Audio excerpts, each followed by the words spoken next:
Hi friends, മൗനരാഗത്തിൻ്റെ പുതിയൊരു റിവ്യൂയിലേക്ക് എല്ലാവർക്കും സ്വാഗതം. പ്രകാശൻ അങ്ങനെ ഹോസ്പിറ്റലിൽ എത്തിക്കുകയാണ്. നെഞ്ചുവേദന വന്ന് അവിടെ വീഴുന്ന പ്രകാശനെ ഒരു വിധത്തിൽ എല്ലാവരും ചേർന്ന് ഹോസ്പിറ്റലിൽ എത്തിക്കുകയും പ്രകാശനെ ചികിത്സയ്ക്ക് വേണ്ട എല്ലാ കാര്യങ്ങളും കല്യാണി ചെയ്യുകയും ചെയ്യുകയാണ്. കല്യാണിയോടായിട്ട് ഒരു ഇഷ്ടമൊക്കെ പ്രകാശന് തോന്നി തുടങ്ങുകയാണ്. അതുപോലെ തന്നെ പെൺകുട്ടികളാണ് നിങ്ങൾക്ക് ഉപകാരത്തിൽ വരുള്ളൂ, അതായത് കിടക്കുന്ന കാലത്ത് ഒരു തുള്ളി വെള്ളം തരാൻ പെൺകുട്ടികളെ ഉണ്ടാകുള്ളൂ എന്നുള്ള രീതിയിലേക്ക് എല്ലാവരും അങ്ങനെ കുറ്റപ്പെടുത്തി സംസാരിക്കുകയാണ്. അതിനുശേഷം അമ്മൂമ്മയ്ക്ക് കാര്യങ്ങൾ അറിയുന്നുണ്ട്, പ്രകാശൻ്റെ അമ്മ. അങ്ങനെ പ്രകാശൻ്റെ അമ്മയും നമ്മുടെ വിക്രത്തിനെ കുറ്റപ്പെടുത്തി സംസാരിച്ച് കല്യാണിയെ പുകഴ്ത്തി പറയുകയൊക്കെ ചെയ്യുന്നുണ്ട്. അവർക്കൊക്കെ ചെറിയ ഇഷ്ടമൊക്കെ കല്യാണിയോട് തോന്നി തുടങ്ങിയിരിക്കുകയാണ്.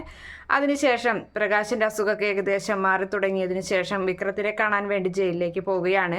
അങ്ങനെ ജയിലിലെത്തുമ്പോൾ പ്രകാശനെ കാണുമ്പോൾ വിക്രത്തിന് ഒരുപാട് സന്തോഷമാവാണ്. വിക്രം പറയുന്നുണ്ട്, എന്നെ എങ്ങനെയെങ്കിലും ജാമ്യത്തിൽ ഇറക്കണം, എന്നെ രക്ഷിക്കണം എന്നൊക്കെ പറഞ്ഞിങ്ങനെ എങ്ങനെയായാലും ചിലപ്പോൾ വക്കീലൊക്കെ കൊണ്ടിട്ടായിരിക്കും വന്നിരിക്കുക എന്നൊക്കെയാണ് വിക്രത്തിൻ്റെ വിചാരം.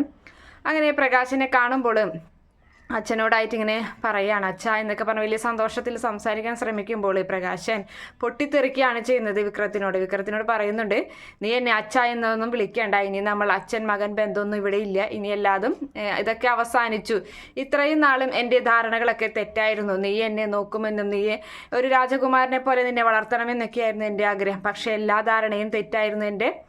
എനിക്കൊരു ക്ഷീണം വന്നപ്പോൾ എന്നെ രക്ഷിക്കാൻ ഞാൻ ഇത്രയും നാളകറ്റി നിർത്തിയ ആ കല്യാണി തന്നെയാണ് ഉണ്ടായിരുന്നത്. എനിക്ക് 10 ലക്ഷം രൂപയുടെ കടം വന്നപ്പോഴും അവൾ തന്നെയാണ് എന്നെ സഹായിച്ചത്. അന്നും ഞാൻ അവളുടെ ആ നന്മ ഞാൻ തിരിച്ചറിഞ്ഞില്ല. പക്ഷേ ഇന്ന് ഇപ്പോൾ അറ്റാക്ക് വന്ന് ഞാൻ മരണക്കിടക്കയിൽ പോലെ മരണത്തിലേക്ക് പോയിക്കൊണ്ടിരിക്കുന്ന അവസ്ഥയിലാണ് അവൾ എന്നെ സഹായിച്ചത്.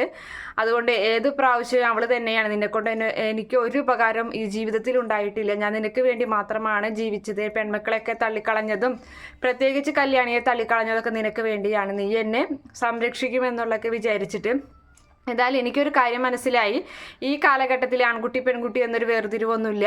പെൺകുട്ടികളെ കൊണ്ടും അച്ഛനമ്മമാർ ജീവിക്കുന്ന കാലഘട്ടമാണിത്. അവരെ ചേർത്ത് നിർത്തുക തന്നെയാണ് വേണ്ടത്. അതുകൊണ്ട് നീ ഇനി എന്നെ അച്ഛനൊന്നും വിളിക്കേണ്ട. പിന്നെ തന്നെയല്ല, ഇത്രയും വലിയ ക്രൂരതകൾ ചെയ്ത ഒരു മകനെ എനിക്ക് മകനായി വേണ്ടതാനും. നീ എത്ര ആളെയാണ് നീ കൊല്ലാൻ ശ്രമിച്ചത്, പിന്നെ മോഷ്ടാവും. അതുപോലെ അങ്ങനെ ഒരാളെ എനിക്ക് മകനായി വേണ്ട. ഇനി ജാമ്യത്തിൽ ഇറങ്ങുകയോ എന്ത് വേണമെങ്കിലും നീ ചെയ്തോ, പക്ഷേ എൻ്റെ വീട്ടിലേക്ക് വരണ്ട. അവൾ കല്യാണി എടുത്ത് തന്ന വാടക വീടാണ് ഞങ്ങളിപ്പോൾ താമസിക്കുന്നത്, അവിടേക്ക് നീ വരേ വേണ്ട എന്ന് പ്രകാശൻ വിക്രത്തിൻ്റെ മുഖത്ത് നോക്കി പറയുകയാണ്. വിക്രാകെ തകർന്നു പോകുന്നുണ്ട്. അങ്ങനെ പ്രകാശൻ ഒരു കടുത്ത തീരുമാനം എടുത്തുകൊണ്ട് അവനെ ആ ഒരു കാര്യം അറിയിച്ചുകൊണ്ട് ആ ജയിലിൽ നിന്നും പുറത്തേക്ക് ഇറങ്ങുകയാണ്. Okay friends, by, thank